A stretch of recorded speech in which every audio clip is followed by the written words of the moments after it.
Saudaraku, banyak orang yang tidak faham bahwasanya memberi makan dan minum itu dalam Islam adalah salah satu cara untuk mendapatkan amal jariyah.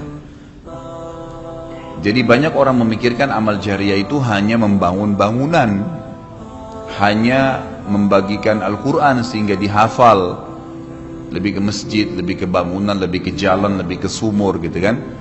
Padahal sebenarnya ada hal-hal lain yang bisa menjadi penyebab amal jariyah, di antaranya makanan dan minuman. Jadi hadis Nabi SAW yang sahih riwayat Imam Ahmad, ini rahasianya di hadis ini. Kata Nabi SAW, "Ma wudi'a ta'amun illa wada'allahu fihi barakah." Tidak ada makanan atau minuman yang dihidangkan untuk orang lain kecuali Allah, atau dihidangkan buat diri sendiri juga masuk sebenarnya, kecuali Allah jadikan bagian dari makanan dan minuman itu berkah. Maksudnya berkah apa? Kata para ulama, dia akan berada di tubuh orang yang mengkonsumsinya selama dia masih hidup. Jadi begini, orang tua kita semua, Bapak Ibu sekalian, orang tua kita seperti saya, orang tua saya misalnya, pada saat saya ceramah di masjid ini, saya mendapatkan pahala karena menyampaikan agama Allah, insya Allah, bila diikuti dengan keikhlasan. Semoga Allah ikhlaskan niat kita.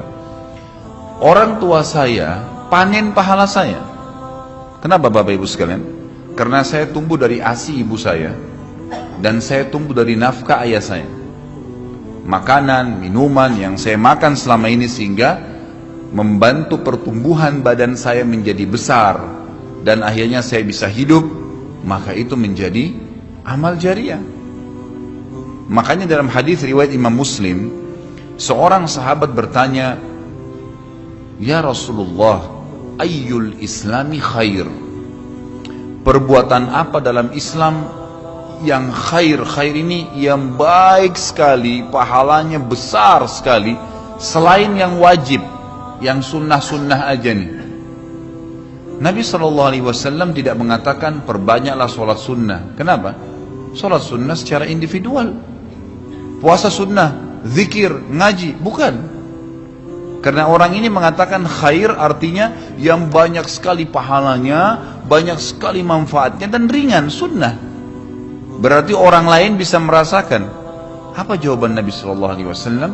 Tut'imut ta'am wa tusallimu ala man ta'rif wa man lam ta'rif. Engkau memberikan makan dan minum kepada orang yang kau kenal atau kau tidak kenal. Memberi makan umumnya. Dan engkau menyebarkan salam kepada orang muslim yang kau kenal atau kau tidak kenal. Tapi saksi bahasan kita potongan awal hadis ini, di mana Nabi SAW menjadikan amal yang paling baik, besar pahalanya dalam Islam ternyata memberi makan dan minum orang lain. Kok bisa?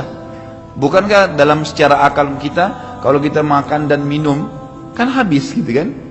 Ternyata yang dibuang oleh tubuh itu yang tidak dibutuhkan saja. Yang jadi mohon maaf air seni kita, air kencing dan buang air besar, jadi tinja itu yang tidak dibutuhkan oleh tubuh, tapi yang dibutuhkan diambil, diserap, gitu kan? Dia akan menjadi bagian daripada otot-otot, urat-urat yang memang membutuhkan pembaharuan, atau bahkan menjadi bagian daripada darah di tubuh kita dan seterusnya.